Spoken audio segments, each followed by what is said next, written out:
రక్షకుడును మన ప్రభునైన యేసుక్రీస్తు నామంలో మీ అందరికీ హృదయపూర్వక వందనములు. ఈరోజు దేవుని వాగ్దానము యెషయా గ్రంథము 53వ అధ్యాయము 7వ వచనము.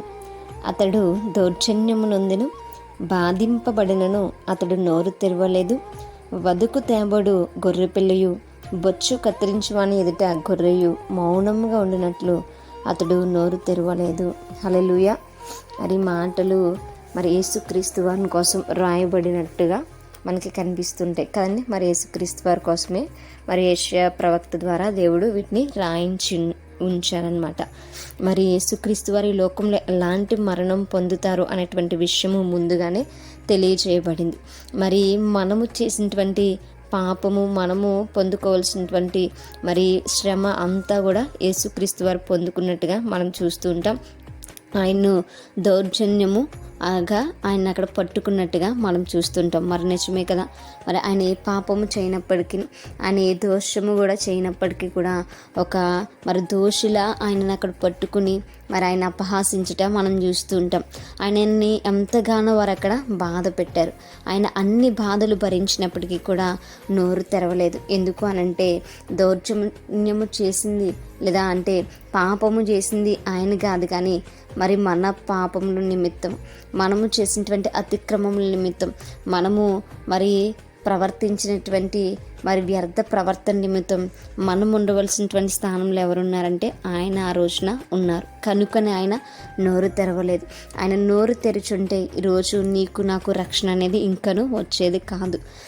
ఆయన వదకు తేబడినటువంటి గొర్రెపిల్ల ఏ విధంగా అయితే మౌనంగా ఉంటుందో ఆయన కూడా మన పాపముల నిమిత్తము ఆ రోజు సిలువకు వెళ్ళినప్పుడు మౌనముగా ఆయన ఉండిపోయారు తప్ప మాత్రము కూడా ఆయన మాట్లాడలేదు అనేటువంటి సత్యాన్ని దేవుని యొక్క వాక్య భాగం మనకి తెలియజేస్తుంది.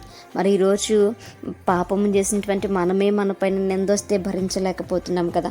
మనలో ఎవరైనా ఏమన్నా అంటే మనం తిరగబడేటువంటి స్వభావం కలిగినటువంటి వారము ఉంటున్నాం. అయితే నీతిమంతుడు పరిశుద్ధుడు పవిత్రమైనటువంటి జీవితం కలిగినటువంటి ఆయన మన పాపముల నిమిత్తం తను తాను ఎంతగా రిక్తునుగా చేసుకున్నాడో అనేటువంటి విషయము మనం ఇక్కడ జ్ఞాపకం చేసుకోవాలి.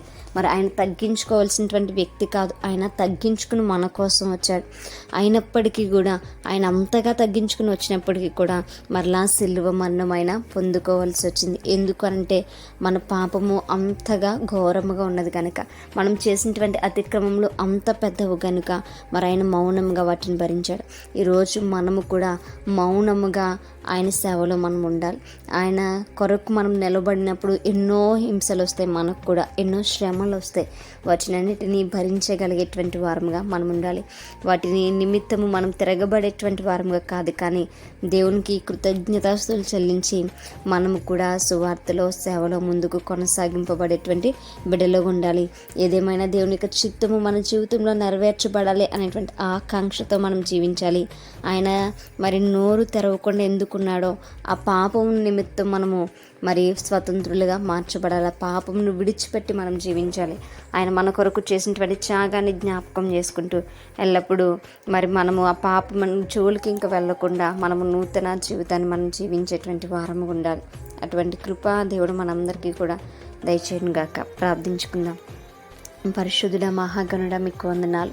నిజమే ప్రభువా, మేము చేసినటువంటి పాపము నిమిత్తం నేను ఉండవలసిన స్థానంలో మీరుండి ప్రభువా మీరు మా కొరకు రక్తంను చిందించినందుకు మీకు వందనాలు ప్రభువా. అటువంటి తగ్గింపును, అటువంటి నా ప్రవర్తిని మేము కలిగి ఉన్నట్టుకునే సహాయం దయచేయమని, మేము కూడా మమ్మల్ని మేము రిక్తులుగా చేసుకున్నట్టుకునే సహాయం దయచేయమని, నీ పైన మాత్రమే ఆధారపడి అయితే నీ సేవలో ముందు కొనసాగుట్టుకునే సహాయం దయచేయమని, మా ప్రార్థన ఆలకించి అంగీకరించమని ప్రార్థన దయచేసి మీ పాదశాన్ని చేర్చుకోమని యేసయ్య అతి పరిశుద్ధ నామములో అతి మిక్కిలి వినయముగా బ్రతిమలాడి వేడుకొని పొంది ఉంటున్నాము మా ప్రియ పరలోకపు మా కన్న తండ్రి. Praise the Lord everyone. May God bless you all.